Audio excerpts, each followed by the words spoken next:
Either I'm majority owner where I make the decisions, or I'm a silent partner where you guys make the decisions, but if you want for my advice, I'll give it. Why do I do it that way?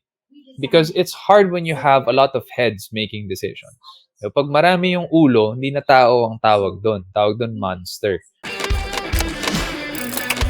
Hey guys, welcome back to the Leadership Stack Podcast, the podcast for entrepreneurs by entrepreneurs to increase your leadership, teamwork, and profits. This is your host, Sean C., aka Mr. CEO at 22.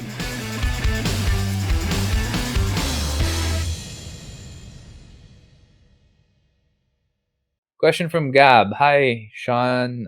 I'm a young entrepreneur who put up a marketing startup where I have 6 other co-founding members. Wow, that's a lot of co-founding members. What do you think are the advantages and disadvantages of being 7 partners in a service industry business? Do you think it's going to be profitable in the long run? Are you already into venture capital? What are your tips if I plan to put up a VC one day? Well, Gab, congratulations. Usually, when you start entrepreneurship young, that's a good thing because you have a lot less to lose. You can take a lot more risk. It's a good thing about it. You have 6 other co-founding members. In my opinion, that's a lot. When someone wants to start a new venture with me, what I usually say is I would either be silent partner where they can ask for my advice, but my decision is it doesn't matter if I decide something or not. So medyo silent partner lang. Either silent partner ako where I can just give advice, or I'm majority. Anything in between, I don't want to do that because I really don't like having conflict with other people who are invested monetarily or industrially in the business. So I'm either of two extremes. Personally, that's how I do it. Either I'm majority owner where I make the decisions, or I'm a silent partner where you guys make the decisions, but if you want for my advice, I'll give it. Why do I do it that way? Because it's hard when you have a lot of heads making decisions. So, pag marami yung ulo, hindi na tao ang tawag doon. Tawag doon monster. Applying that in business where you have a lot of heads butting against each other. When you have disagreements in decision making, you're already fighting against each other internally. And then there are competitors out there who also wants to kill your business or get more of your business. You're fighting fires inside and outside. That's not healthy for a startup. I think if you guys are 7 partners, that's tough. That's what I can say. That it's gonna be tough. When you're starting out, it would be fun. It would be fun kasi ang dami nyo. Magtutulungan kayo. Ang dami nyo. Could be fun. But long term, problems are gonna crop up. You have to systematize things. You have to scale it up.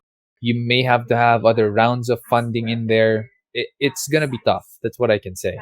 You have a lot of decisions to be made, and every time you have decisions, hihintayin mo yung mga co-founder mo for their votes. I think it's just tough doing it that way. Unless you have your departments to run, each of you may kanya-kanyang department na kagad, and you decide on who gets a veto vote. Like, for example, the president, if you appoint one, gets a veto vote where his vote is always the one followed because he's the most invested in the company and he's the most knowledgeable.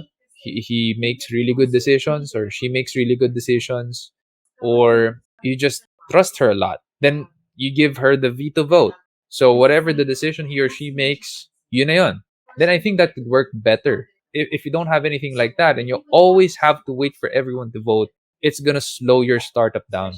Am I into venture capital? No, unfortunately not. What are tips if I plan to put up a VC one day? I might not be the best person to answer that because I don't have my own venture capital firm.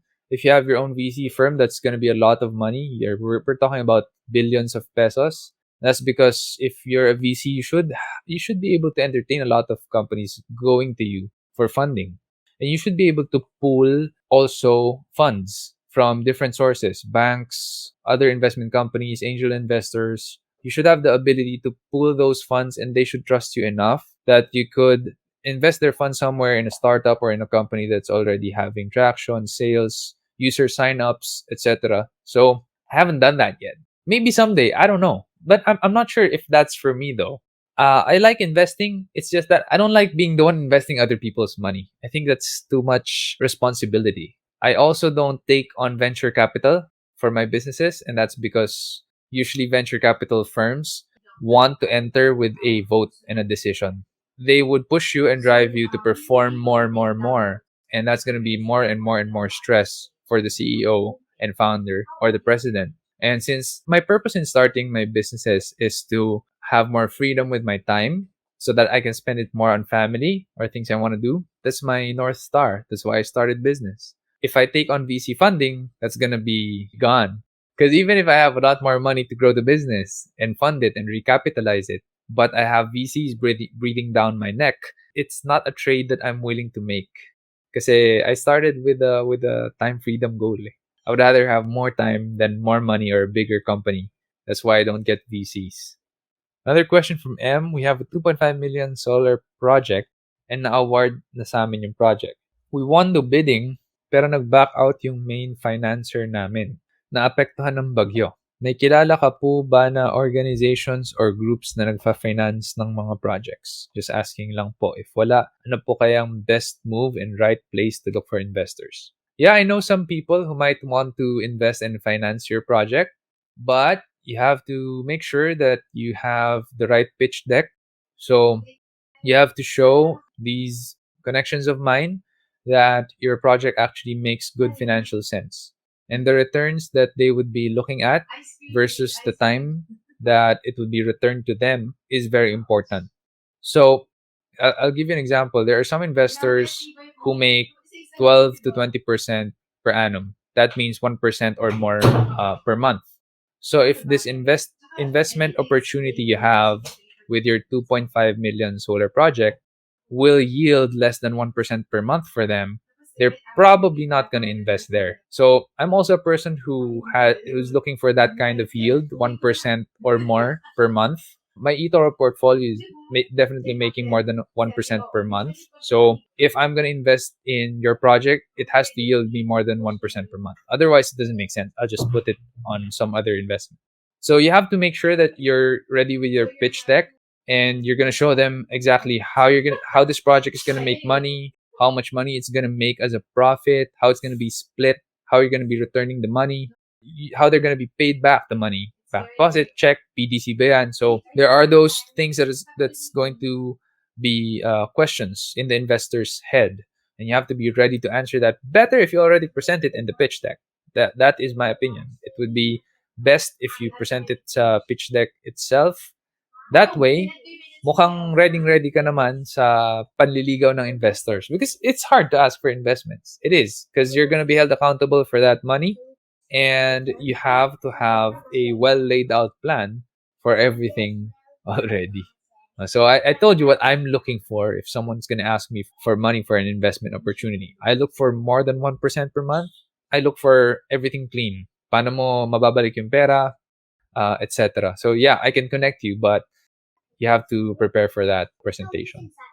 Next question. I have a friend that is invested in a property, but due to the pandemic, he's having a hard time for funds to pay the loan. He still has a year and a half remaining to pay the land. What do I advise for him to do? Can you work this out with the bank for better terms of payment?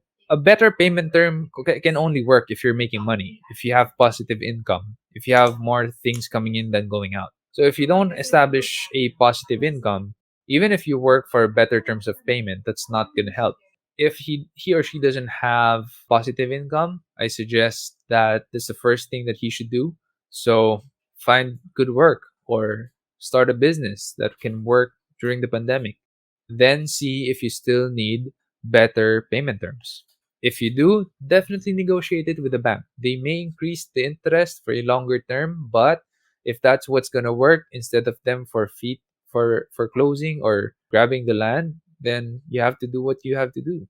This episode is partnered up with Armoury.ph. Armoury is an online watch store and is the exclusive distributor of the brands TW Steel, Dion Milano, Fonderia, Luminox, and Mondane in the Philippines. Yes, folks, those are Italian watch brands. If you are looking to buy your next go-to luxurious everyday watch, go to armoury.ph and enter the coupon code LS30. Armoury.ph delivers straight to your doorstep with a security tape to make sure that your package is safe from theft, arrives on time, and is guaranteed working 100%. Go to armoury.ph and buy your first luxury watch today. Business is about relationship. Relationship should be always win-win, because we're talking about relationship where both parties get a gain. They win, not one party winning at the expense of others.